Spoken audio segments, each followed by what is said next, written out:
Boa noite para todos nós.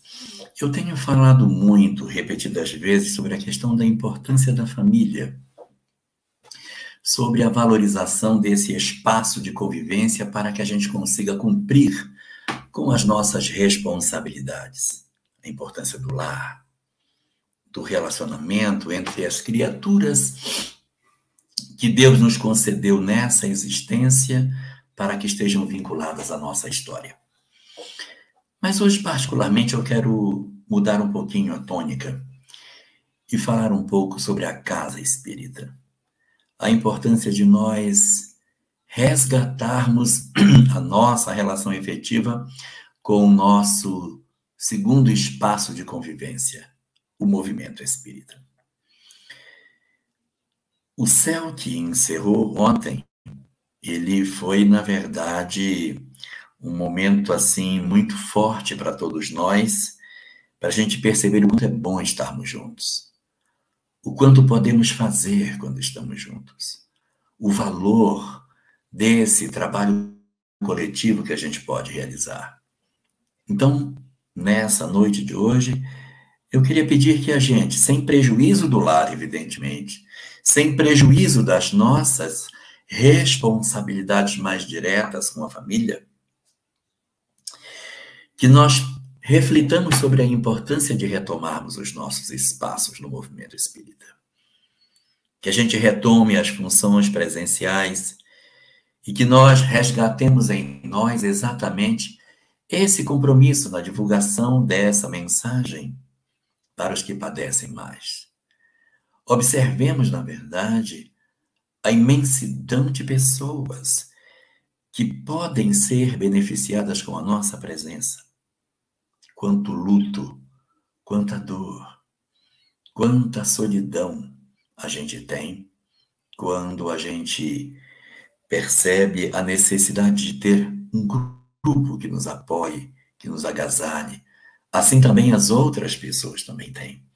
Então que a gente pense sobre isso e sobre a possibilidade de nós resgatarmos em nós alguns compromissos que estão sendo adiados. Nosso retorno para as tarefas da Casa Espírita não estão acontecendo em todos os lugares do Brasil. Alguns sim, outros não. Então que a gente pense nisso, Rubens. A gente reflita sobre todas essas coisas e retorne aos trabalhos e à entrega que faz tão bem para nós, como a gente percebeu nesse final de semana. Conviver com os nossos amigos é muito bom. E a gente pode fazer muito bem quando estamos reunidos por um propósito superior. Muito bem, Jorge Alahá, ouvintes, internautas, e a Divina vai fazer para a gente a próxima pergunta. Antes da primeira pergunta, eu quero mandar um voto de feliz aniversário para uma pessoa. Vai ver que é a mesma. Zé Aparecido, da Rai TV. Ô Zé, você sabe por que o Zé não veio? Parabéns, José Aparecido, se você estiver assistindo a gente aí. Ele me mandou hoje, eu até não tive tempo de responder, Zé, porque você sabe como que é o negócio, né, Divina? É verdade, nós falamos o dia todo e ia dar os parabéns, o Jorge roubou nossa ideia. Não, Jorge, só você. Ô, Tô Zé, brincando. Zé, eu vou contar aqui ao vivo, por que você não pôde vir no céu, Zé? Não vou contar não, né?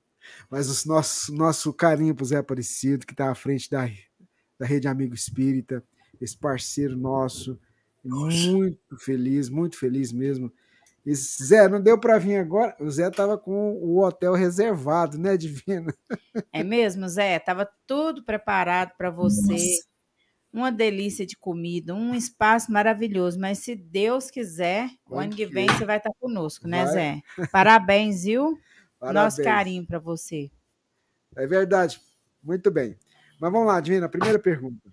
A primeira pergunta está muito ligada, né, a que o Jorge trouxe, né, neste evento.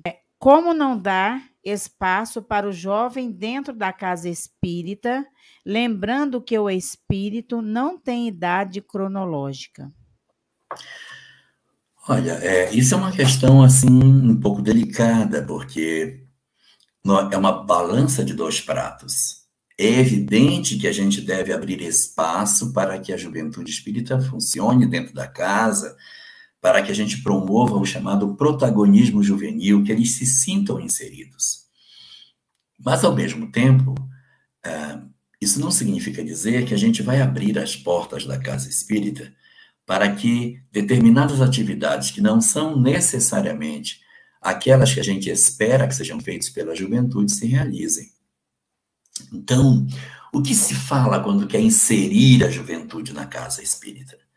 É conferirmos a esses jovens a possibilidade de desenvolverem as tarefas que a casa espírita desenvolve. Então, inserir o jovem na evangelização, inserir o jovem na assistência social, e inserir o jovem na condução dos grupos de estudo, dos grupos de EST, inserir os jovens nos grupos de estudo da mediunidade, sim, por que não? Eles são jovens, mas, de repente, já possuem condição de já participarem dessas atividades de estudo e até de prática mediúnica, a partir dos 18 anos, 21 anos. Não faz sentido a gente ficar segurando as pessoas, tanto mais quando se considera a idade daqueles que colaboraram com Kardec na construção da obra kardeciana. Mas isso é diferente de você criar dentro da casa espírita uma tarefa feita por jovens e que você procura o manual de orientação das casas espíritas, aquele opúsculo produzido pela FEB, essa tarefa nem existe. A gente nem tem essa tarefa aí, mas a juventude nossa está fazendo essa atividade. Então, é muito importante inserir os jovens na atividade de visita a hospitais, visita a leprosário, campanha do quilo, tarefa assistencial, palestras, bota o jovem para falar, para conduzir juventude, para fazer atividades que sejam atividade do movimento espírita. O que às vezes acontece é que a gente vê alguns grupos que querem inserir o jovem no desenvolvimento de tarefas que não são tarefas esperadas pelo movimento. Aí qual é o problema disso? É que o espiritismo fica apequenado. As pessoas abrem um grupo dentro da casa espírita e esse grupo não se desdobra para uma discussão mais doutrinária. Eu vou ser até mais claro no que eu estou dizendo. A gente abre dentro do dado, abre na casa espírita um espaço para teatro, né? Vamos fazer teatro na casa espírita. Aí daqui a pouco a gente está fazendo mais uma escola de teatro igual 200 outras que tem por aí, com um conteúdo espírita mínimo e até quase inexistente. Nosso objetivo não é formar artistas de teatro. Então a gente tem que ver quais são as tarefas que a casa espírita desenvolve e fazer. Agora, quando falamos de tarefa da casa espírita, aí tem que trazer o jovem. E como é que traz? Como traz? Dando protagonismo para ele, acreditando neles. A Federação Espírita Brasileira criou um instrumento para facilitar isso. Chama Curso de Gestão da Casa Espírita, para fomento das lideranças, para a criação de novos espaços de liderança dentro da casa. E aí é nesse espaço que a gente tem que trazer a juventude para participar. E vou dizer para vocês, sem medo de errar. Não tenho medo de errar no que eu vou dizer. Nenhum de nós, nenhum de nós, do Brasil inteiro, teríamos ficado no movimento espírita se não tivesse nos oferecido trabalho. Nós só ficamos porque alguém nos deu uma responsabilidade. Então eu tinha que voltar na semana seguinte porque alguém estava esperando que eu estivesse lá. Se você não confere responsabilidade ao jovem, não o insere no trabalho, ele não tem por que ir. Ninguém está esperando por ele. Então, a grande chave é oferecer trabalho para ele. Colar junto, acreditar nesse trabalho, formar os jovens e permitir que eles tenham espaço na casa. Isso é fundamental para que a gente se sinta, de fato, com o sangue sendo renovado dentro do nosso movimento. Muito bem, Jorge Alahá, ouvintes, internautas. Vamos seguindo aqui. Tem uma pergunta que foi feita lá no céu, Jorge. Vê se você consegue falar sobre ela, olha. É da Maria Lázara, de São Paulo. Ela estava com a gente aqui. Se ocorre o mal pelo exemplo seguido, Onde fica o livre-arbítrio, Jorge? Então, nós, na verdade, temos o livre-arbítrio de seguir ou não as sugestões do mal. Então, eu tenho, por exemplo, uma pessoa que está sujeita a uma influência do bem e uma influência do mal.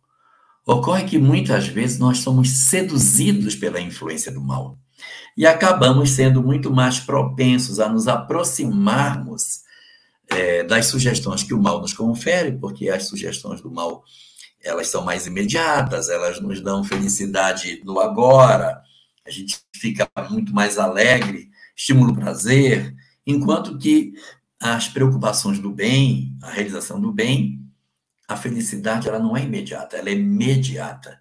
A gente vai perceber o resultado do que fazemos, não imediatamente, mas no futuro. Então, respondendo à pergunta, por que que a gente se sente propenso ao mal e onde está o nosso livre-arbítrio? O livre-arbítrio é exatamente o dom de decidir. Só que nós temos muito mais ouvidos para o mal do que para o bem. Se duas mensagens nos forem dadas, uma boa e uma ruim, a do bem nos exige tanto, a gente acaba abandonando a boa sugestão para se abraçar com aquilo que é mais imediato e que satisfaz mais os nossos sentidos. É por isso que o mal tem muito mais acesso à nossa mente. Muito bem, Jorge Alahá, amigos, ouvintes que estão conosco. O pessoal agradeceu porque agora a Divina está pertinho na câmera lá, né? Olha que legal. Olha para a câmera, Divina, é só você na câmera agora. Olha. Tá vendo, mulheres? Oh, que legal, né? Conseguimos uma câmera. O Jorge e o Rubens que se preparem. Eu já falei que daqui uns dias ela vai ser. Deve dominar o mundo. Não precisa. Já tô... Não precisa sentar aí. Tô brincando, gente, tô brincando. Vamos lá, ó. A Divina vai trazer para a gente a próxima pergunta, Divina. Nós escolhemos reencarnar espírita ou ao longo da encarnação nós nos tornamos espíritas? As duas condições podem acontecer. Alguns de nós já reencarnamos com uma programação prévia do tipo: você vai reencarnar e a expectativa é que você se tornará espírita ou será espírita, nascerá num lar espírita. Já há uma previsão de início para que isso aconteça. Outros não. Outros renascem sem uma previsão inicial para que assim seja. E no curso da existência, percebe-se que o indivíduo desenvolve esse interesse pela doutrina espírita. Como também acontece a circunstância contrária. Você programa uma pessoa para ser espírita e, de repente, ela se afasta. Ela conhece, lê, diz, não, mas vai exigir muito de mim. Prefiro ficar distante disso, porque esse negócio de transformação moral não é comigo, não. E aí a pessoa decide sair desse espaço para voltar ao tipo de convivência que tinha. Então, respondendo à pergunta, a programação pode, sim, existir desde o princípio, mas o indivíduo pode tornar-se ou não espírita, ou aquele outro indivíduo que pode renascer sem uma previsão para tornar-se espírita num certo momento, mas em função das circunstâncias da vida, os mentores podem dizer, vamos encaminhá-lo para lá, para ver se de repente ele encontra um tipo de consolo e esclarecimento que lhe ajude a suportar os naturais embates da vida.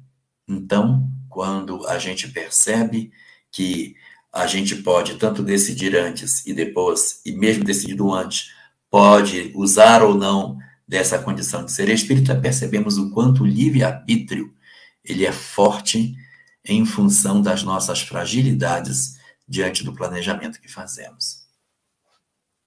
Muito bem, Jorge Alahá, ouvintes, internautas, vamos seguindo aqui. Queria agradecer a todos os nossos parceiros do Pinga Fogo. Normalmente a gente fala na abertura, né? E o Rubens fica tão assim que esquece.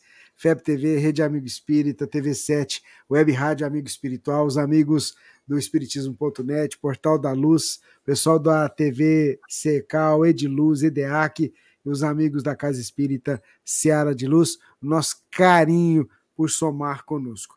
Essa pergunta vem da onde você está hoje, dessa cidade linda e maravilhosa. Ela estava aqui no Pinga Fogo, ó, no Pinga Fogo, no céu. E ela está aqui, ó, a pergunta dela é porque ela é de Curitiba, né? Olha aí. Falando do céu. A Gislene, um abraço, viu, Gislene? Destruir o materialismo não seria um paradoxo no sentido de que precisamos da matéria para evoluir no plano físico, Jorge?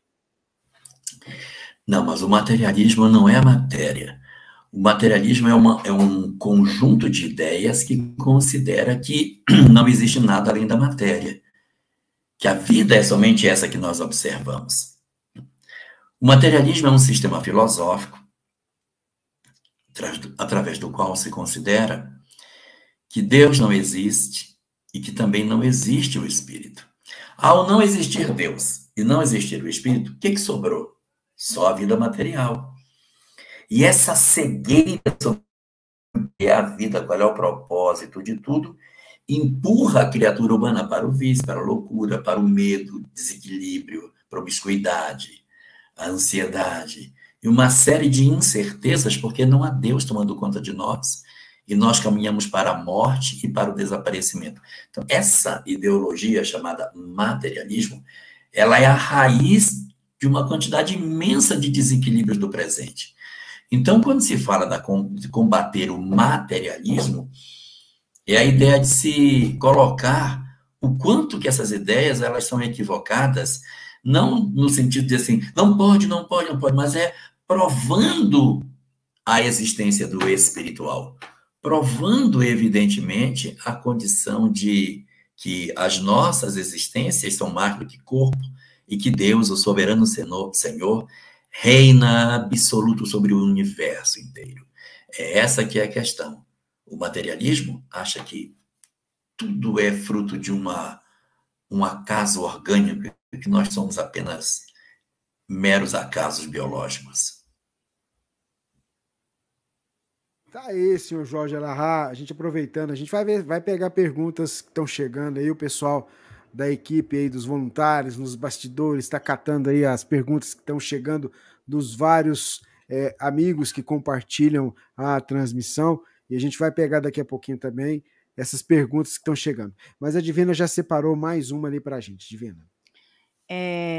Como distinguir a intuição da inspiração? Obrigada, Maria do Carmo, Brasília. Estava aqui no céu também. Olha só. Essas duas mediunidades, elas aparecem no livro dos médiuns. Está lá. Mediunidade intuitiva e mediunidade, médiuns intuitivos e médiuns inspirados. Está lá naquela grande classificação dos tipos de médiuns. O que a gente lê? É que isso é uma definição, uma classificação didática que Kardec faz. Ele diz, médium intuitivo é aquele que sente o sopro da sugestão dos espíritos, que tem as suas ideias iluminadas pela intuição que os espíritos trazem. Às vezes espíritos positivos e às vezes espíritos perturbadores, que intuem. Então a intuição seria a interferência no pensamento da ideia nossa com a deles. Isso é uma intuição. Puxa, será tal coisa? E o que é a inspiração? Kardec disse assim, médiuns inspirados são aqueles que têm uma intuição muito forte. Quando a intuição é muito forte e a pessoa se sente como que tomada por uma ideia, quando aquele sentimento, aquela coisa toma o indivíduo, e não é só um sopro de ideia, mas a pessoa diz, não, eu sinto isso, e a vontade é de fazer tal coisa, e você percebe que vai além de uma simples sugestão. É algo que como que toma a pessoa dentro de, não, nós vamos fazer sim, eu tive uma ideia, isso vai ser feito assim, isso vai ser feito assim, e você percebe o nível de envolvimento, aí a gente diz, olha, ele é muito inspirado. Mas do ponto de vista prático, não existe um limite entre um e o outro. O que Kardec define médiuns inspirados são os que têm uma intuição muito forte. Aqueles que você percebe que a intuição ela se apresenta de maneira muito nítida na antevisão que a pessoa tem sobre aquilo que deve fazer ou não deve fazer, da decisão que ela deve tomar, do que possa estar acontecendo, e você vê uma ardência na convicção do indivíduo diante daquilo que ela tem para dizer ou aquilo que ela quer passar para as pessoas. De Germano, Germano Princesa, eu acho que é isso. Ele é de Araxá, Minas Gerais. Acredito que, na programação reencarnatória, nenhum espírito programa cometer um assassinato ou abandonar uma criança à vida de um órfão. Como isso acontece? Bom, o nome dele é Anselmo? É Anselmo? É Germano Princesa. Germano. Germano, o que acontece? É muito comum a gente tratar planejamento espiritual como se ele fosse destino. Planejamento espiritual é planejamento. Destino é destino. Então, quando a gente vai reencarnar, os mentores analisam e dizem, olha, você é capaz de... Aí, pontinho, pontinho, pontinho, pontinho. O planejamento, ele não é o que vai acontecer, é o que você é capaz de fazer. Então, olha, é interessante você oferecer todas as condições para que você case com fulano. Vamos ajustar isso aqui para você, é interessantíssimo isso. E para você é excelente você fazer curso A ou você fazer um curso B, X, H, sei lá. Você cursar determinada atividade profissional, você ter essa atividade é muito importante para você. Então, veja que o planejamento é o desenho que os espíritos veem daquilo que é o mais interessante para que você obtenha sucesso no curso da existência. Mas isso não quer dizer que aquilo que os espíritos estão imaginando que a gente possa fazer, porque temos capacidade para fazer, a gente vai fazer. Às vezes a gente tem capacidade para fazer, mas não usa. Eu não uso meus recursos. Vou fazer não. É uma preguiça miserável fazer isso, não. Aí eu abandono as coisas pela metade, eu acabo não casando com A, caso com B. Minha profissão, que era X, eu escolho Y. Mas isso não quer dizer que isso seja o meu destino, não. Planejamento não é destino. Planejamento é o melhor futuro previsto para que a gente possa realizar. Por isso que ele não tem erros. Por isso que não tem assassinato, não tem crime, não tem desistência, não tem ódio, não tem rupturas. Porque não é o que vai acontecer. É o que de melhor você pode fazer com o tempo que está na Terra. Talvez o movimento espírita precise repensar isso e redefinir na sua cabeça o que é o planejamento espiritual. Ele não é o que vai acontecer, é aquilo que os espíritos percebem como sendo a melhor rota e eles vão trabalhar para que isso aconteça. Mas o livre-arbítrio é soberano e, de repente, o que se desenha não é o que o homem realiza do lado de cá. Vi nas aulas do ESD que o espírito é imortal, porém não é eterno. Aí a dúvida dela. Então, em algum momento, ele poderá ser exterminado? Não, o fato de ser imortal é exatamente o fato de que ele não pode ser exterminado. É isso que caracteriza a imortalidade. A imortalidade significa tem começo, mas não tem fim. Nós, quando somos criados, temos uma origem, nascimento criação do espírito. Daqui para frente, não haverá mais término. Por isso que é imortal. Eterno significa não teve princípio e não terá fim. Só Deus tem essa característica. Os espíritos, todos eles foram criados em algum local, algum momento. Uns há mais tempo, outros há menos tempo, mas todos foram criados num dado momento. Essa é a diferença. Então, imortal significa nunca mais irá morrer. Como o movimento espírita pode contribuir para a aproximação entre a ciência e a religião, numa sociedade não espírita? Eu acredito que o movimento espírita já vem fazendo esse trabalho, na medida em que a fé oferecida pela doutrina espírita não colide com a ciência. Observemos nós como é que a doutrina espírita enxerga a questão do surgimento da vida. A visão que a doutrina espírita tem de surgimento é totalmente alinhada com as últimas teorias sobre a evolução das espécies, que é de Hugo de Vries, do ano de 1900, o chamado mutacionismo. Então, as teorias que são colocadas biologicamente são as mesmas que a doutrina espírita esposa. A doutrina espírita não colide com a ciência, no sentido de, não, a criação foi feita de uma vez só. Não, é um modelo natural. Assim acontece na biologia, assim acontece nas outras demais ciências. O objetivo da doutrina espírita é exatamente esse. Aí alguém pode dizer assim, mas a ciência não diz que existe a alma.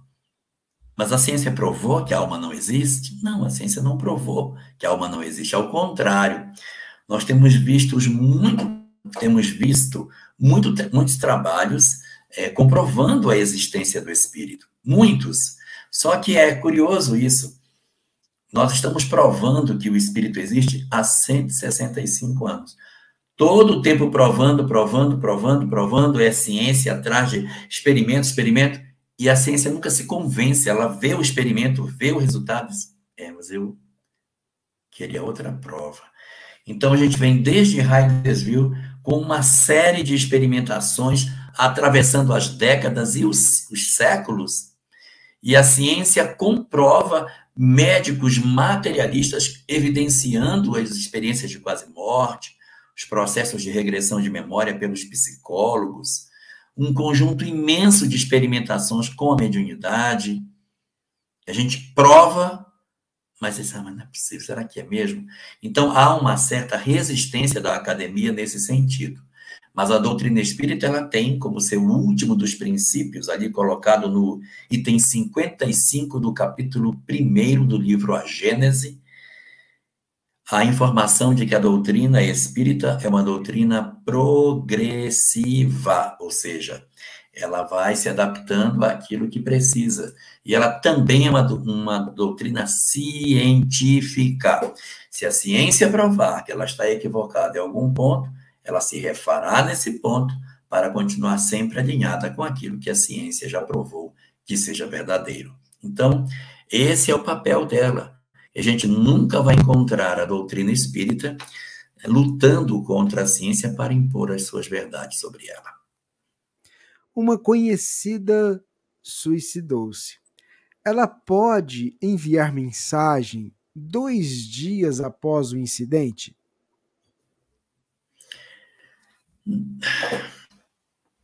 Ela mesma não, mas alguém pode assinar em nome dela. É muito comum a gente observar situações nas quais um espírito, ele dá uma comunicação, mas não é ele de fato, é alguém em nome dele.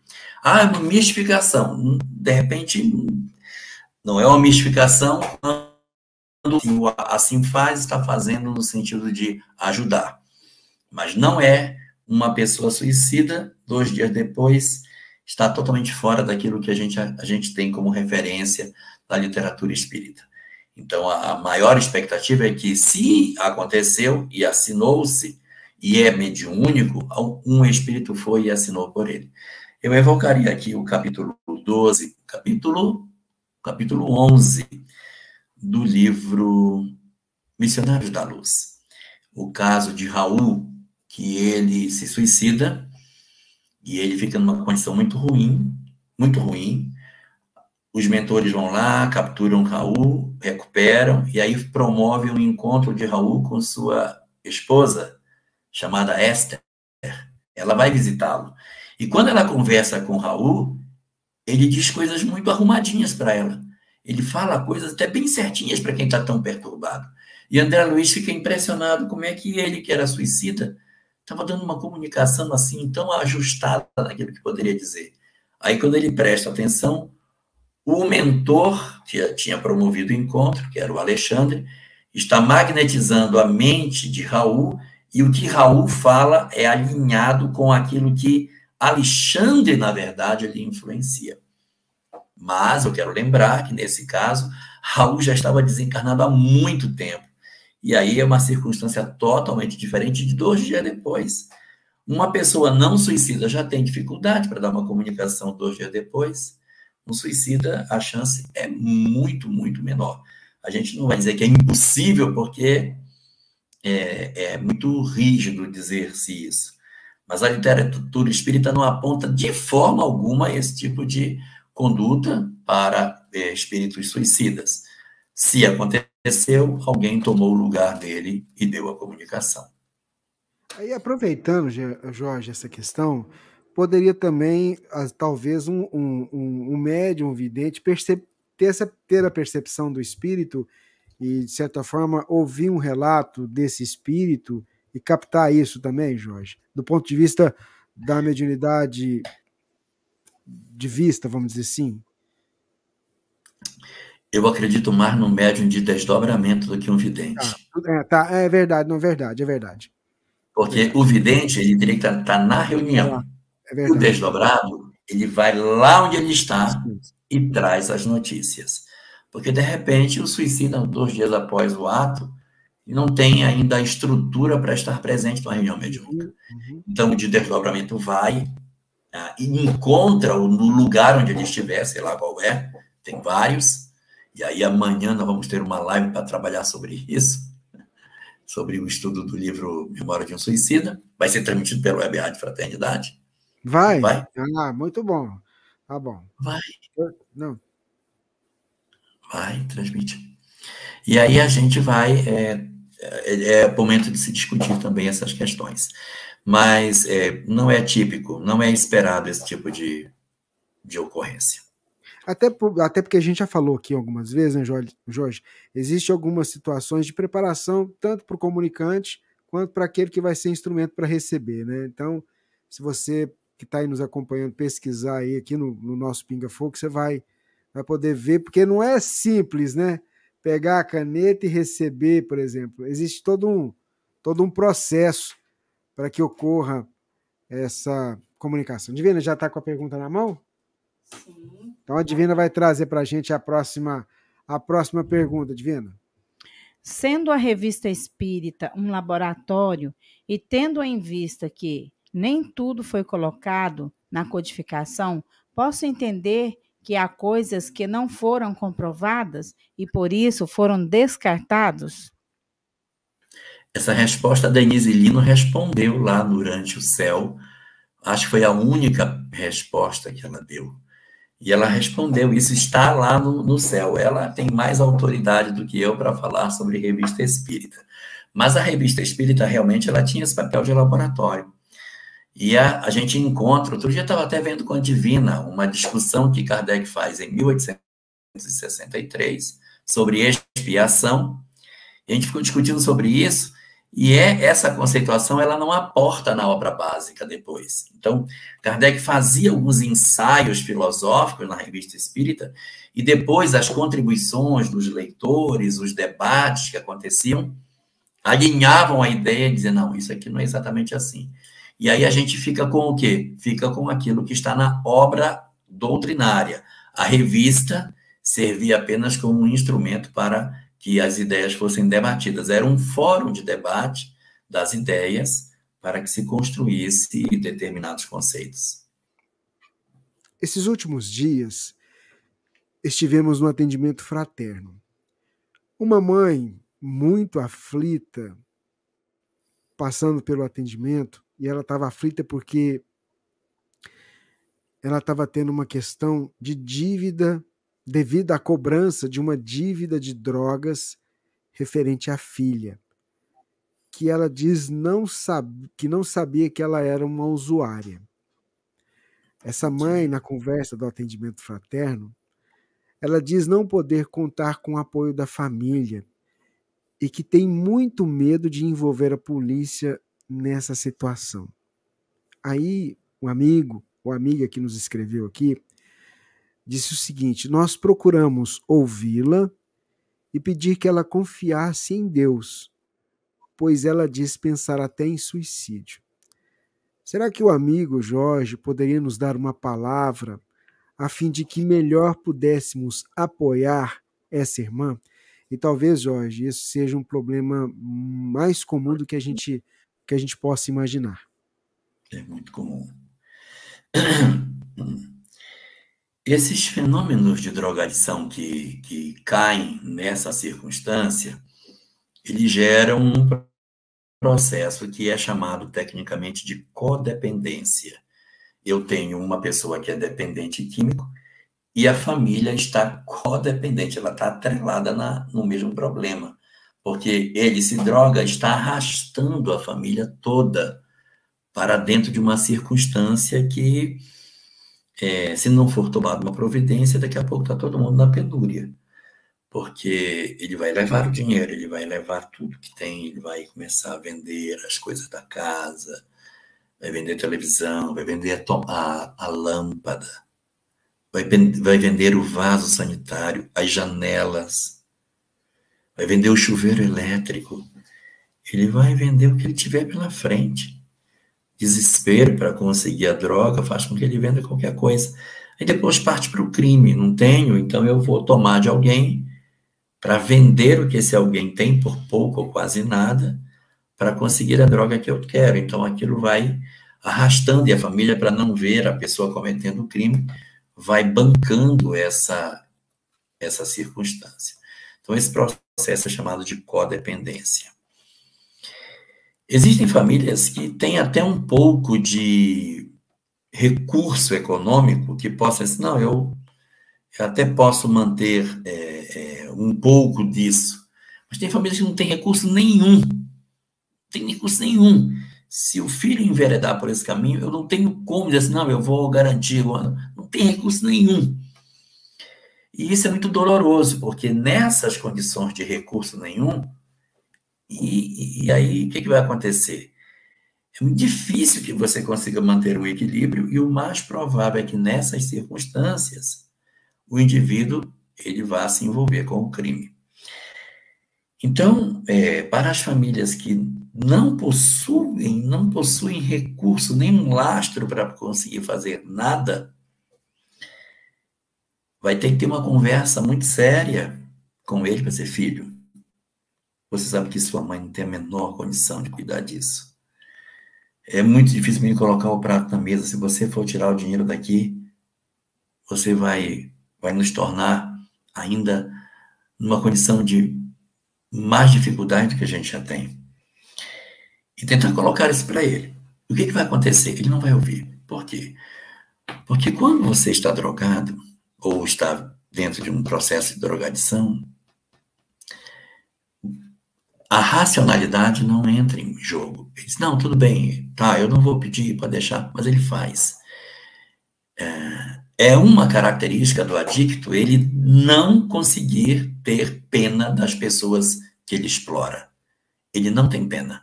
Se ele vai tirar tudo, ele vai tirar.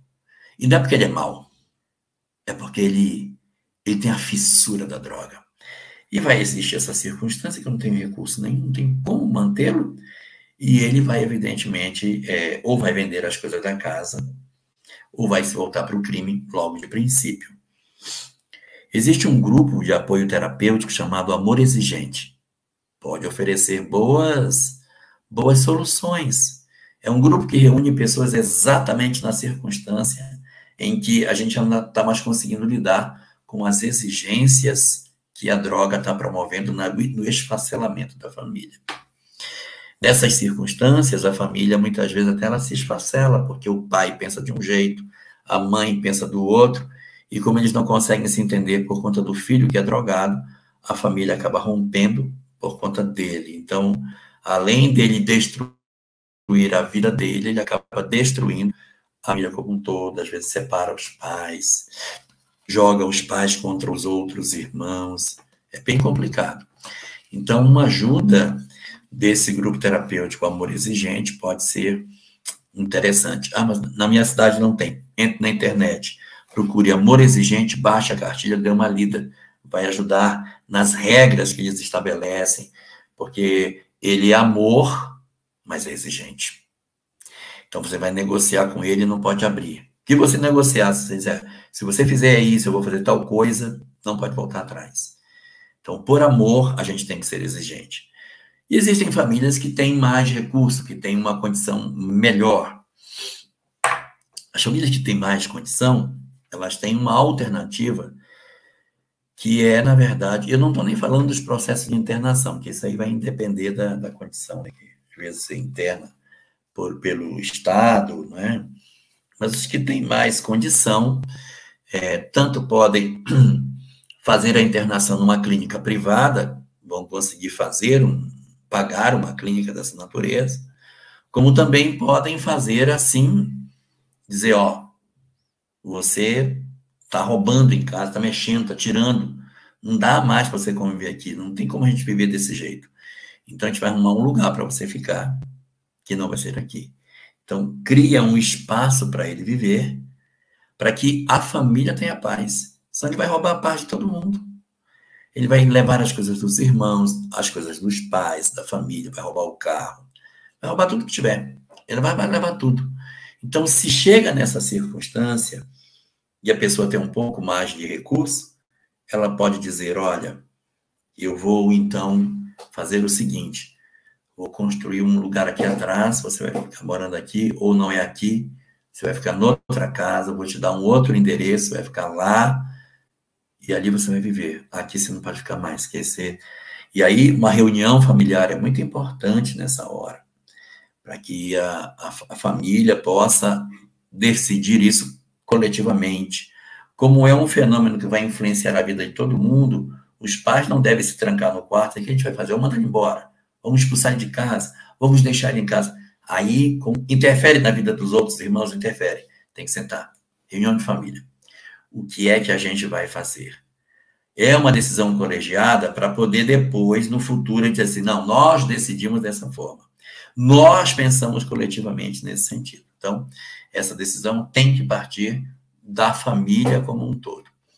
Aproveitando, tocar um assunto, não foi falado, mas eu vou tocar, internação compulsória. Os que trabalham nesse processo de atendimento à drogadição apontam que esse fenômeno da chamada internação compulsória, ele acaba não sendo muito positivo quando você tem uma pessoa que está dentro de casa, convivendo, mas tendo dificuldade de relacionamento. Muitos dos que conduzem instituições que apoiam trabalhos de atendimento a pessoas adictas dizem o seguinte, a internação compulsória é quando ele rompeu os laços de família. Está na rua, está na Cracolândia, já não tem mais nem chinelo, anda sujo, já está com os dentes todos estragados.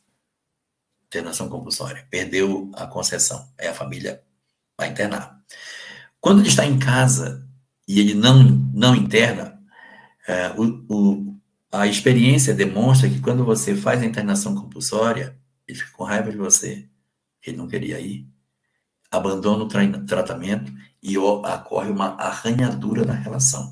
Então, ou convence o cara a se internar, conversa com ele, resgata a pessoa na sua lucidez para que ela pense sobre a possibilidade de se internar e interna a pessoa. E um segundo lugar para conviver é a alternativa que a gente pode buscar para poder salvar os outros. Senão, daqui a pouco você perde todo mundo por conta de um que ele perturba a paz de todas as pessoas. Aí, na expectativa de você salvar uma ovelha, você perde as 99. Da Meire, lá de Vinhedo, São Paulo. É sabido que desencarnamos do jeito que estamos, mas, por vezes, o suicida não tem conhecimento do além-túmulo e se pega em encontrar a paz e o reino de Deus com o suicídio. Como contribuir para que não fique essa imagem de mundo feliz antecipando a morte de maneira fácil e clara? Existem algumas pessoas que têm a ideia de que elas podem se suicidar e ir para um lugar feliz. Nós temos um caso desse tipo no livro O Céu e o Inferno. Entre os 9 casos de suicídio que estão contados na obra no capítulo 1, no capítulo 5 da segunda parte, que são os suicidas, existe um lá chamado duplo suicídio por dever. Então, a história é a seguinte: eram 2 casais casados, em que o marido de um lado se apaixona pela esposa do... O marido desse casal se apaixona pela esposa desse casal. Mas eles são casados. Como eles são casados e é século XIX, e aí naquele modelo de sociedade ninguém podia separar, eles tomam a seguinte decisão: nós vamos nos suicidar, para que a gente morra, vá para o mundo espiritual, e lá a gente se reencontra. Não são espíritas, mas acreditam na vida após a morte. Tomam essa decisão e se matam para poder se encontrarem no mundo espiritual. Olha lá, olha o raciocínio. Eles vão para o mundo espiritual, mas eles não se encontram e vivem um processo de sofrimento muito amargo. Então, sim, acontece essa possibilidade das pessoas se suicidarem diante de uma perspectiva de mundo espiritual que até admite a possibilidade do suicídio. Isso é muito complicado, porque as pessoas acabam se sentindo estimuladas a essa prática. Mas o que ocorre é que, uma vez realizado o suicídio em si, não existe a felicidade que eu penso que eu vou ter. Por quê? Porque a materialidade daquilo que eu estou buscando, pode observar que quando a gente diz assim, eu vou me matar porque eu vou para o céu tem coisas materiais. Dá uma observada. O céu está cheio de coisas materiais. Então não é uma alma sublimada, não é um espírito desprendido. Ele é um espírito bastante interessado nas coisas do mundo terreno. E quando essa alma se suicida, ela não experimenta a felicidade após a morte.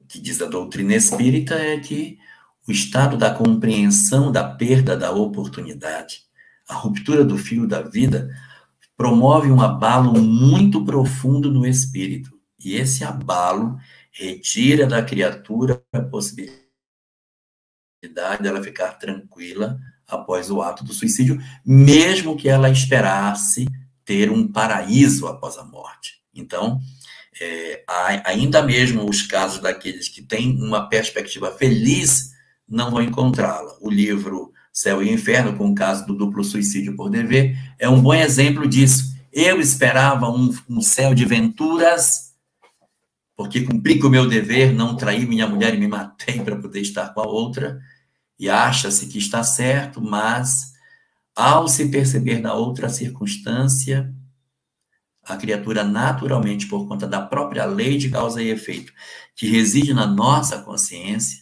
não permite que a criatura se sinta feliz. E nesse caso específico, do duplo suicídio por dever, uma das penas que eles dizem experimentar do lado de lá é não ter nunca mais tido a chance de rever o companheiro ou a companheira pela qual a pessoa se matou na expectativa de encontrá-lo. A nossa internauta enviou uma pergunta aqui para a gente no chat, e aí está acontecendo uma coisa muito interessante com ela, Jorge. Sempre falo enquanto durmo. Não falo português. Falo outro idioma desconhecido. Familiares que contam. Como isso é possível? A gente teria uma visão espírita de uma situação como essa, Jorge? Não é impossível. Vamos admitir que uma pessoa ela tem várias encarnações ocorridas num mesmo país ao longo dos séculos. Encarnou na Alemanha 4 vezes seguida. Está plenamente adaptada num ambiente alemão. É muito ligada na cultura alemã. E aí esse espírito, de repente, encarna na condição de brasileiro e vai encontrar um idioma que é totalmente diferente, tem outras raízes, outra forma de construir as palavras. Mas o indivíduo renasce aqui, domina o português como pode, e vai tocando a vida. Quando os laços espirituais relativos ao desprendimento durante o sono, quando esses laços começam a afrouxar, o espírito volta para a condição que ele tinha e vai apresentar efetivamente com as características que estão dentro de sua alma. Então, ele pode ter, dizer assim, olha, toda vez que eu durmo, que eu desdobro, eu me vejo grande. Eu sou pequeno, me vejo grande. Tenho um corpo grande. Por quê? Porque tem isso de outras existências. Toda vez que eu desdobro, eu me vejo um homem. Eu sou uma mulher, mas eu me vejo um homem. Toda vez que eu desdobro, eu falo num outro idioma que não é o idioma que as pessoas conhecem. Então, pode ser um fenômeno do tipo de uma reminiscência de uma outra existência. Agora, é preciso que alguém observe para ver se realmente é um idioma ou se não é um resmungado sem nenhum foco, se a pessoa apenas não está, na verdade, sonhando e falando as palavras por entre os dentes, dando a sensação de ser um outro idioma. Pode ser também um fenômeno de imperfeito de comunicação, como fosse um sonambulismo imperfeito, em que a pessoa fala, ninguém entende nem o que ela está falando. Devia ser uma coisa, sei lá o que está acontecendo. Então, pode ser ou uma lembrança do passado, se realmente for uma língua, ou pode ser apenas reflexo do desdobramento. Eu desdobro do corpo, vou para o mundo espiritual e imperfeitamente o corpo reage, eu me vejo andando, eu me mexo na cama, eu caio no buraco, eu grito, eu me afogo, e às vezes falo por entre os dentes coisas desconexas que parece ser um outro idioma, mas é a comunicação imperfeita espírito-corpo que está acontecendo durante o sono, dando a sensação de ser uma outra língua, mas nada mais é do que os reflexos das experiências que o espírito está vivenciando durante o sono e que o corpo está imperfeitamente reagindo a isso, oferecendo para nós uma sensação de que a pessoa está falando um idioma que ninguém conhece. Muito bem, é isso mesmo. Vamos lá, que a Divina vai trazer para a gente. Deixa eu colocar aqui na tela. Vamos lá, Vamos lá. A próxima pergunta, Divina. Então, essa pergunta veio da Ana. A Ana quer saber o seguinte: um amigo me pergunta sobre tatuagens e a possibilidade de se marcar o perispírito ou causar algum prejuízo futuro. Isso procede? Depende muito da razão pela qual a tatuagem é feita. Existem várias razões para as quais a tatuagem é realizada.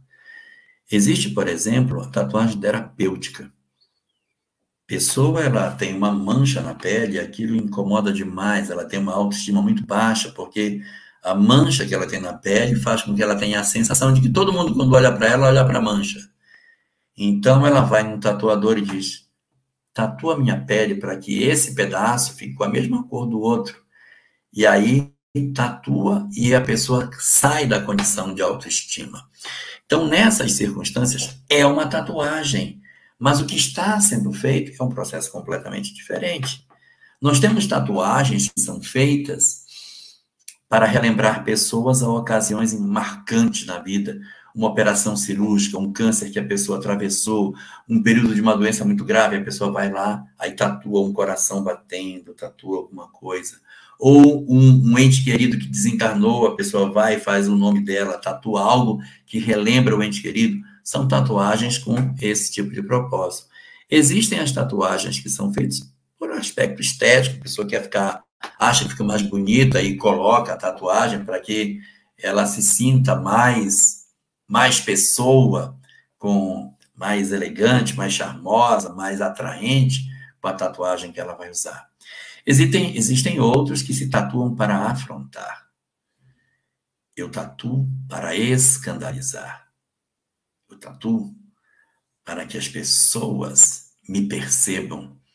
Muito comum nos indivíduos de baixa autoestima e que, para serem notados, eles fazem determinadas tatuagens bastante expressivas, não porque eles achem bonito, é porque eles querem realmente causar um impacto nas pessoas. E além de todas essas, existem aquelas outras na qual a pessoa não se identifica com a condição de humano.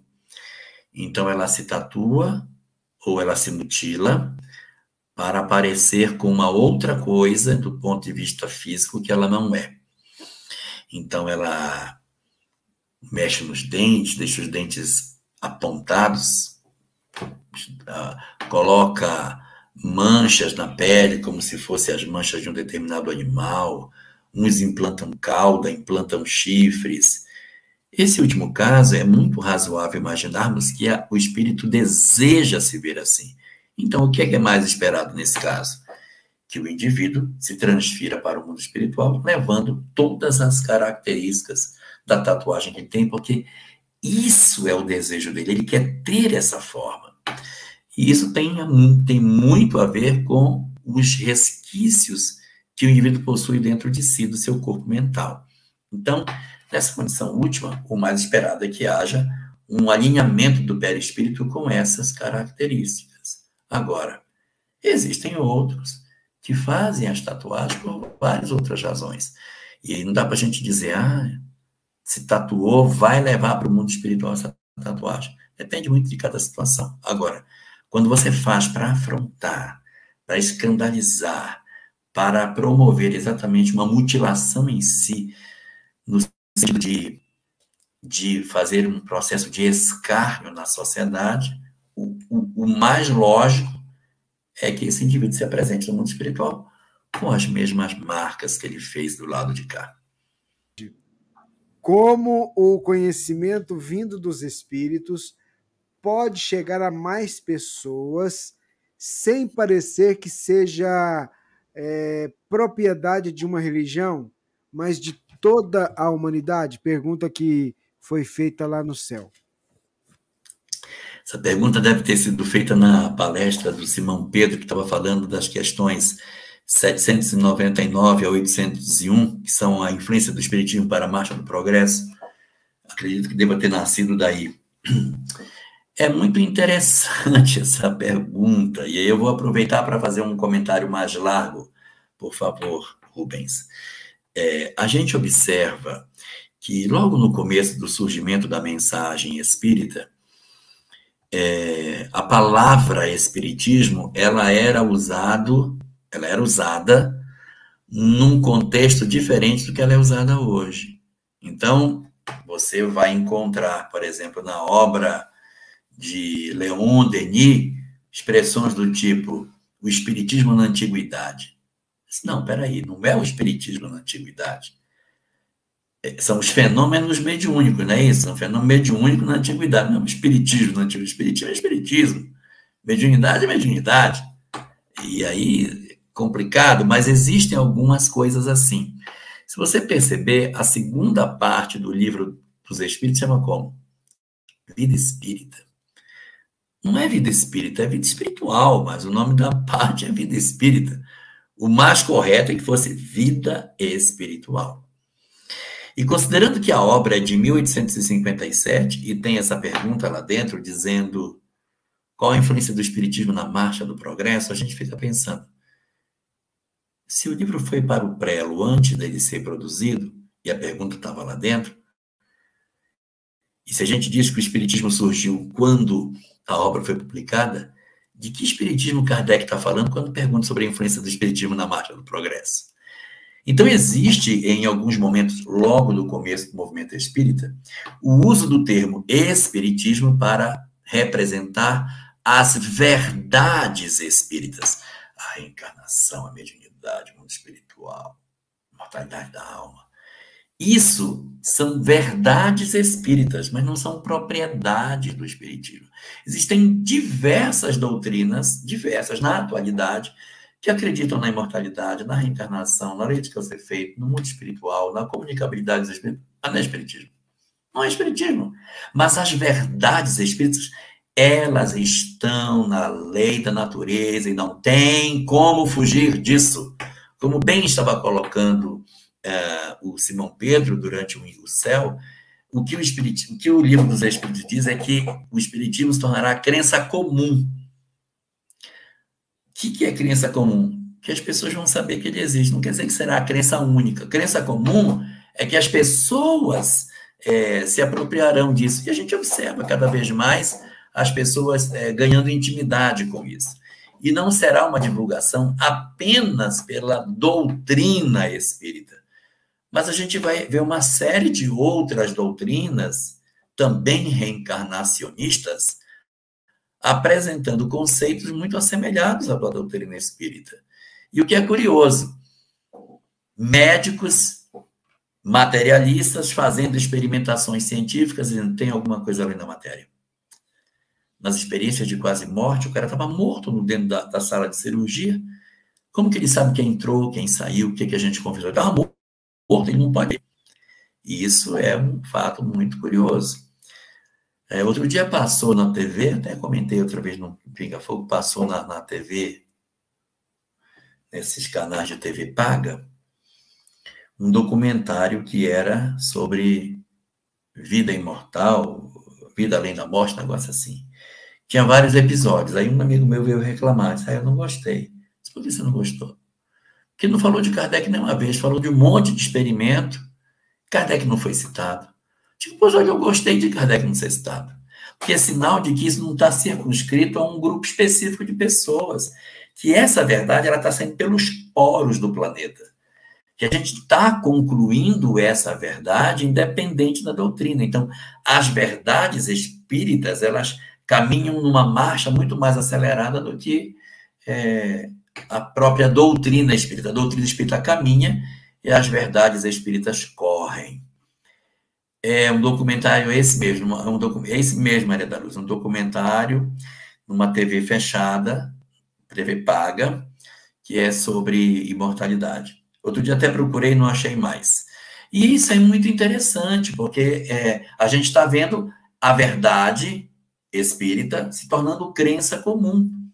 Não quer dizer que vai ser a doutrina espírita de Allan Kardec que vai chegar em qualquer lugar, mas as verdades espíritas, reencarnação, imortalidade, mediunidade, lei de causa e efeito, isso, na verdade, é que vai se espalhar sobre o planeta, quiçá sob a bandeira da doutrina espírita, mas tem muita gente também trabalhando da mesma forma. É isso mesmo, Paulo, é esse daí. A Eliane Nabuco, é verdade que mudaram a Gênese e o céu e o inferno? Será que fizeram mudanças mesmo? Então, nós observamos essas colocações na internet. Eu já vi muitas pessoas falando sobre isso, mas o que a gente precisa ter é a certeza de onde é o fórum ideal para tratar essas questões. Por quê? Se nós temos uma determinada editora, que é quem edita os livros, e é formada por pessoas que são espíritas, e essas pessoas que são espíritas são como nós. São pessoas que conhecem a mensagem espírita e querem acertar como nós. Elas podem errar. De repente, a pessoa fez uma edição e não foi feliz, porque na hora de fazer a edição usou uma determinada referência que não era boa. Então, isso pode acontecer. Mas o fórum ideal para discutir essas questões não é fora da... O agente interessado tem que estar na mesa. Senão você está falando nas costas das pessoas. Então, qual é o ideal? Tem alguma coisa que está estranha? Tem. Ah, tá. Então, beleza. Então, se tem, vamos atrás de quem edita. E são pessoas como nós, são companheiros espíritas como nós, e aí a gente vai, procura esses companheiros, senta assim, ó, a gente viu isso, mas tem isso aqui e tal, e eles são pessoas normais, vão dizer, não, isso aqui realmente está, isso não está. Esse é o caminho mais adequado. Mas se você encontra algo e você vai para uma live, é absurdo.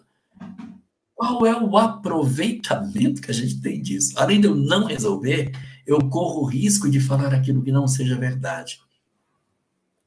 Nesses tempos de hoje, que todo mundo é especialista em tudo, a gente corre o risco de ter companheiros que de repente, estejam produzindo informações inverídicas sobre mudança de obra. Então, tem que ter muito cuidado para saber se realmente isso aconteceu. Cadê o original? Bora ver. Me dá a primeira, eu quero a primeira edição, que saiu da mão do codificador, porque as outras já não são. Aí não... Então, vamos olhar aqui. A última que o codificador fez, tá? Então, vamos comparar frase a frase. Aqui tem uma diferença. E as pessoas hão de corrigir, porque isso é natural. A gente pode errar? Pode errar. É possível. Mas o fórum ideal para esse debate não é numa live, não é no espaço onde existem pessoas que não possuem nenhum poder de decisão sobre isso, que a gente debate uma questão dessa natureza. Muito bem, Jorge Alahá, ouvintes, internautas, aqui há uma pergunta que também foi feita lá no céu, que é a seguinte. Eu acho que você até já falou isso aqui para a gente em outro programa. Gostaria de saber se você vê alguma relação do filme Avatar com o Espiritismo.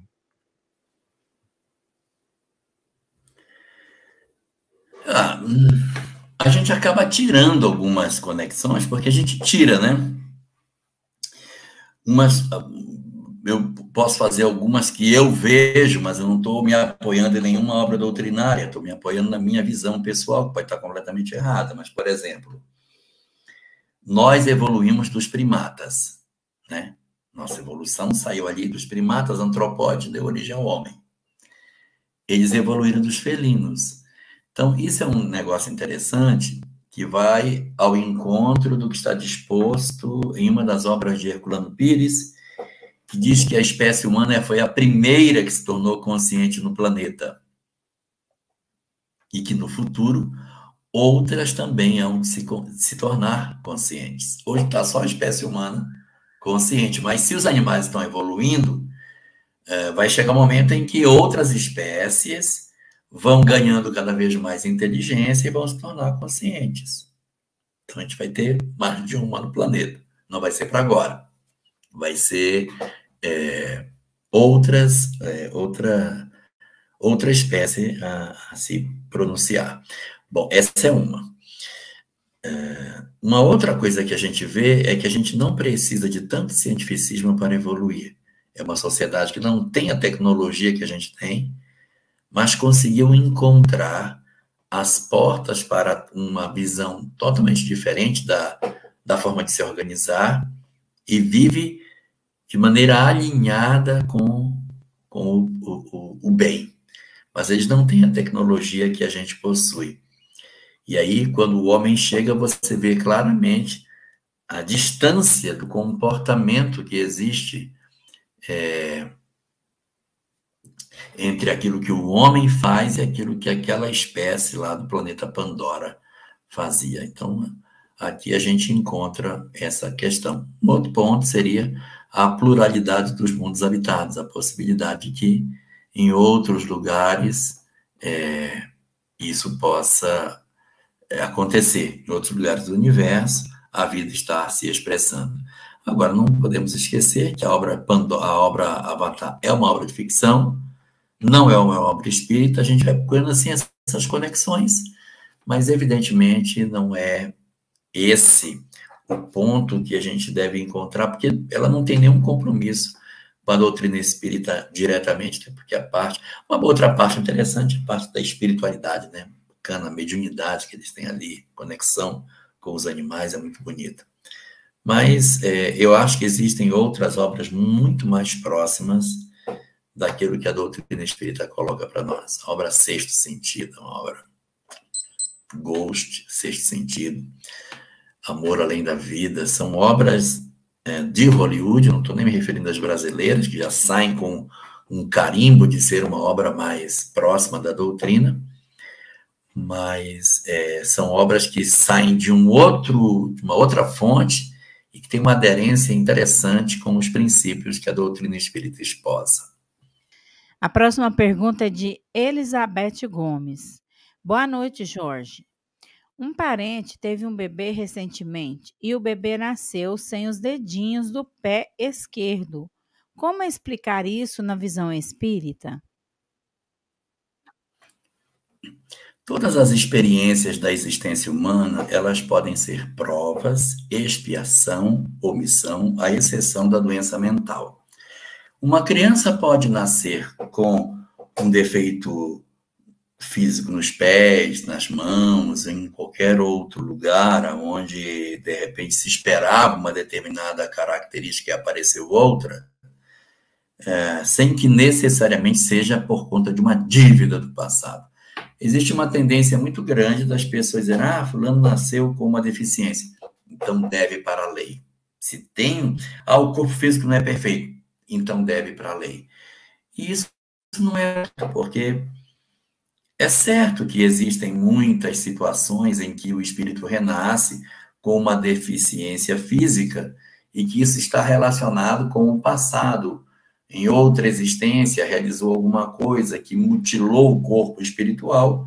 Quando esse corpo espiritual vai tentar novamente formar um novo corpo, ele tem uma tendência a mutilar o corpo novo que ele está fazendo. Tudo bem, isso é possível, é bastante comum, é até bem esperado, mas isso não constitui regra absoluta para a gente dizer assim, é?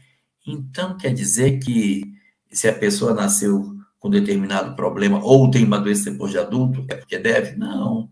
Eu posso ter crianças que passam por essa situação numa circunstância de prova. O que é prova? Prova é toda a experiência que o espírito atravessa, e essa experiência que ele atravessa é uma experiência que não tem a ver com o passado. Mas por que ele nasceu assim? Experiências para o desenvolvimento. Da mesma forma que a gente nasce em Uberlândia, nasce em Porto Velho, nasce no Afeganistão, isso pode ser para aprendizado. Nasce para ser professor, o outro nasce para ser pedreiro, o outro nasce para ser médico. Então, para que é isso? Experiências para o desenvolvimento. Nasce como homem, nasce como mulher, para quê? Exercitar para o desenvolvimento. Então, são provas, ou seja, desafios, oportunidades. Mas nascer sem os dedinhos do pé? Pois é, essa é uma circunstância que pode ser por uma expiação? Pode. Pode ser também por uma prova, é uma circunstância segunda. Ou pode ser uma missão. Aí você vai me dizer, missão nascer sem os dedinhos do pé? Como pode? Como vai ser isso? Como pode ser uma missão? A missão de provar que, mesmo não tendo todas as possibilidades que um ser humano poderia esperar ter para fazer o bem, a pessoa, mesmo com algum tipo de limitação, pode fazer o bem. Eu tive oportunidades maravilhosas durante o céu de conhecer trabalhos lindos de atendimento a comunidades carentes, feito por pessoas que eu nunca imaginei que estivesse fazendo um trabalho tão bonito. Construção de enxovais, cuidar de crianças que são portadoras de microcefalia por conta da Zika, e que são indivíduos que eu diria, não, eles não devem estar desenvolvendo nenhuma atividade assistencial. Não, estão empenhados numa atividade assistencial, mesmo sem estarem na condição ideal que a gente poderia esperar para o desenvolvimento dessa atividade. Então, são exemplos para todos nós. São exemplos. Agora, do ponto de vista prático, criança sem os dedinhos do pé, ela certamente vai ter problema de equilíbrio, então vai ter que aprender a andar sempre de botinha, sempre calçada. Isso vai levar a um exercício de constante disciplina para que a pessoa esteja sempre calçada para ter equilíbrio e vai desenvolver normalmente a atividade. Isso não vai impedir que a gente seja uma pessoa plena, completa, realizadora, extremamente focada nos seus objetivos, e a ausência dos dedos pode até tirar um pouco do equilíbrio do pé. Mas de bota, some esse desequilíbrio e a vida segue normalmente, sem nenhuma dificuldade, e fica aí o exemplo do que a gente pode fazer quando tem um foco no bem. O nosso Pinga Fogo, edição número 143, a Divina separou ali para a gente mais uma pergunta, Divina. Essa pergunta é da Ercília Moraes. Boa noite, Jorge. Moro há 5 anos numa casa boa, mas que só tive aborrecimentos. Há 2 noites seguidas ouvi passos fortes aqui no corredor. Até vou mudar. Que pode ser isso? Olha, primeiro tem que saber se não é o vizinho que anda e faz barulho dentro de casa. Quando a gente tem algum tipo de fenômeno assim que nos salta aos olhos, a primeira ação, o primeiro movimento é esgotar todas as possibilidades de que a causa seja material. Sabe por quê? Nós temos tantos fenômenos que são legítimos que a gente não precisa ir atrás de fenômenos que a gente tem dúvida. Então, primeiro ainda assim, vamos investigar para ver se não é o vizinho que faz barulho, irradia. E então, isso tudo é muito importante para que você diga, olha, eu esgotei todas as investigações e não existe a fonte para esse barulho. Ele deve ser espiritual. Beleza. Ah, é espiritual? É espiritual. Tá legal. Se você está dizendo que você só teve aborrecimento nesta casa que você está morando agora, dá a entender que antes esses passos, esses barulhos, esses desconfortos, eles não aconteciam. Então, eu vou concluir que o problema está na casa e não na sua história de vida. É plenamente possível que determinados espíritos que têm vínculo com a residência, mesmo após a desencarnação, não tenham querido se afastar da casa. Não quer dizer que a pessoa morreu na casa, mas ela pode ter sido alguém que tem ligação com a casa. Morei muitos anos na casa, fiquei doente para o hospital. Quando eu morri, voltei para casa. Isso não quer dizer assim, sabe por que é assim? Porque morreu aqui. Não morreu na casa, morreu no hospital. Mas viveu 40 anos ali, então acaba tendo um vínculo. E de outras vezes, ele não é um espírito morador. Ele se mudou para casa, ele se sentia vontade de morar ali. Então, existem alguns espíritos que, vendo casas vazias, eles ocupam. Isso existe. O pessoal fala muito de castelos, que os espíritos arrastam correntes. Não são correntes. Essas correntes são as prisões espirituais deles, que estão presos no castelo. As correntes que eles arrastam, não alguém anda arrastando uma corrente. Não é uma corrente. É a incapacidade de sair do castelo onde ele acha que ele é rei. Então é possível que uma pessoa que morou numa casa, ela ache que ela ainda precisa continuar nessa residência, morando, fazendo tudo naquele lugar, e aí acaba criando esses embaraços. Mas isso aí não é o suficiente para o que você quer saber como resolve. Como é que a gente faz? É culto do Evangelho no lar, todos os dias. E não tente orar para expulsar as pessoas. A casa é dele antes de ser sua. Ofereça a ele a oportunidade de ele conhecer novas pessoas. Peça aos espíritos benfeitores que venham para conversar com ele.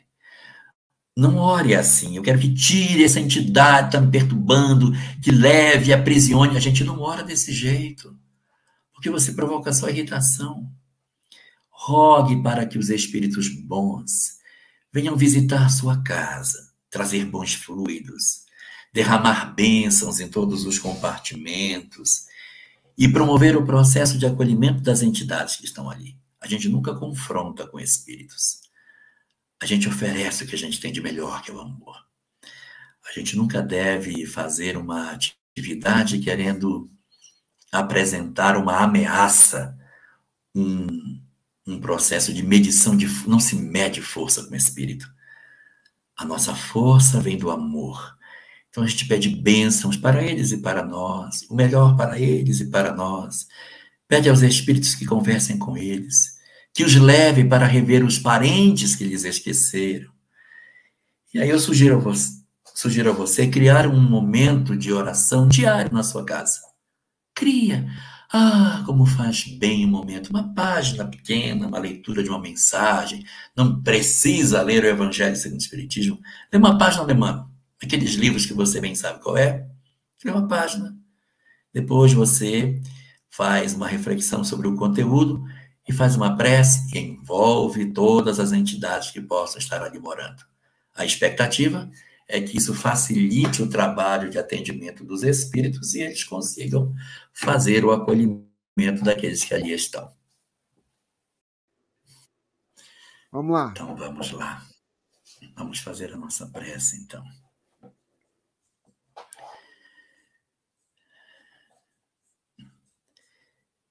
Senhor das nossas vidas,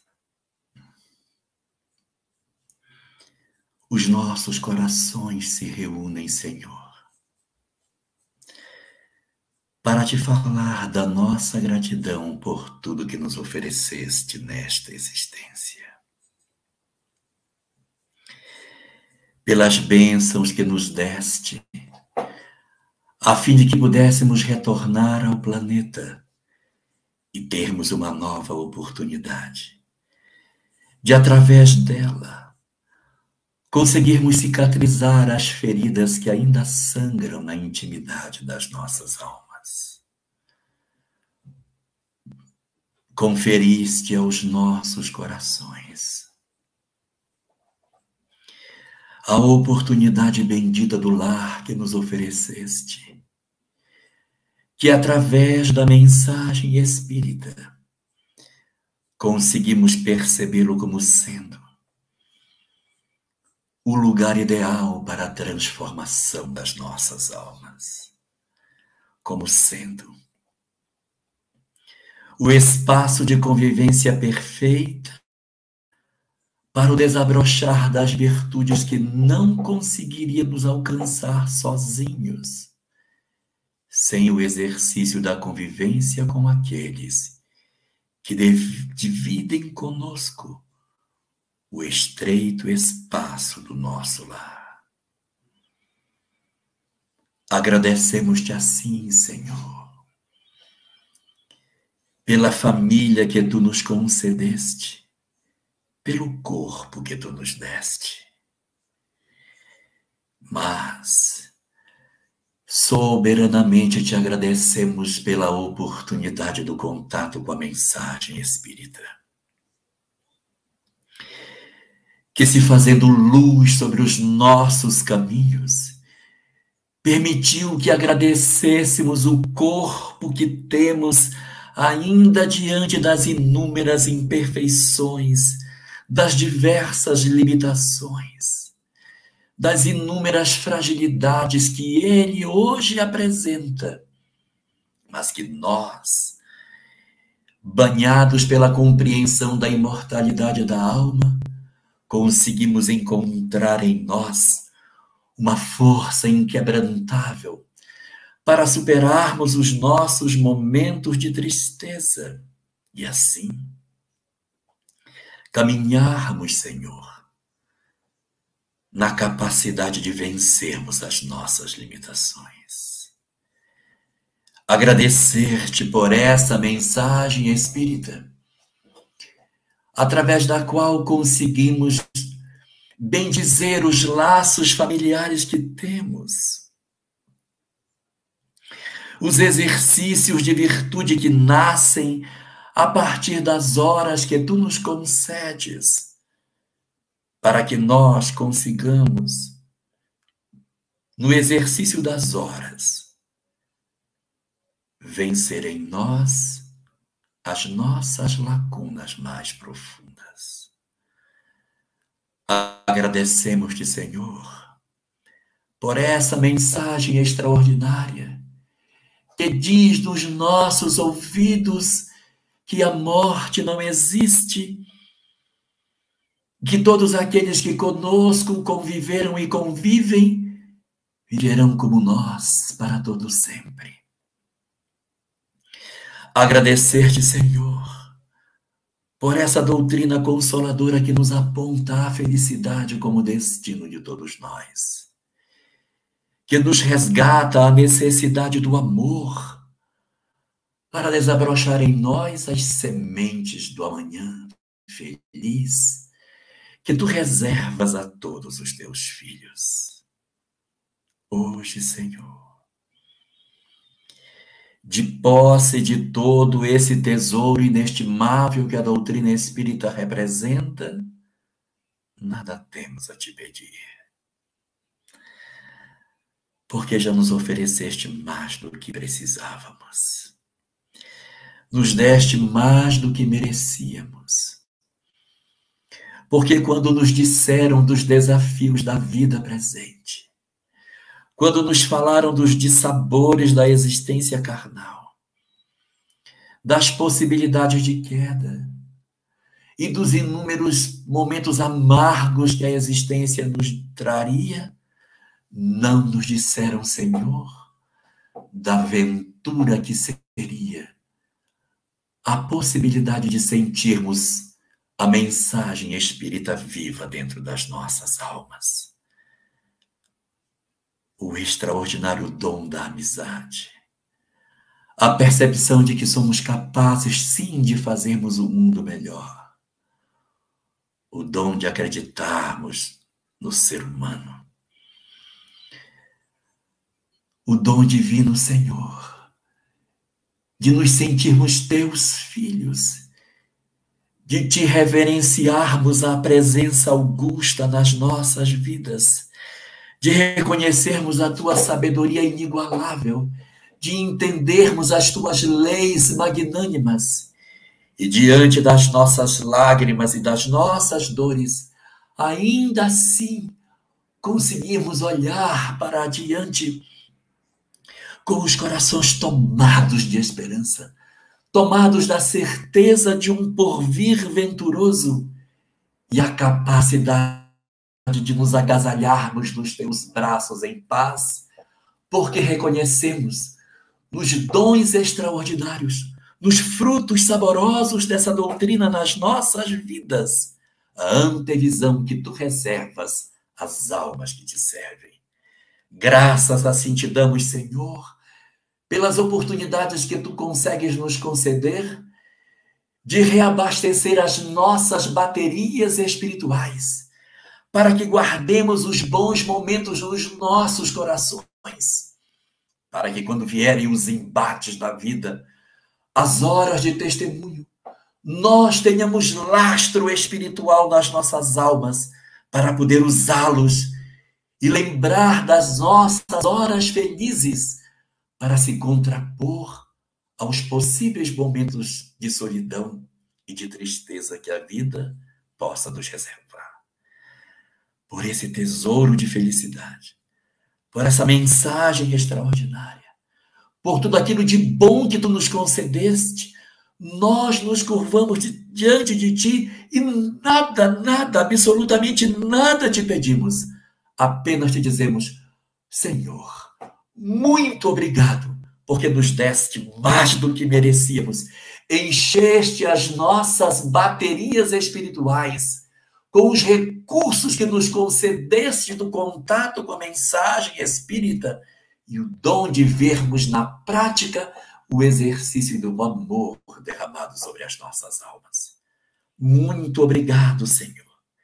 Protege os nossos dias e não deixa que esqueçamos de tudo aquilo que recolhemos nessas horas, para que sempre lembremos da tua misericórdia e do teu amor para todos os dias das nossas vidas. Muito obrigado, Senhor.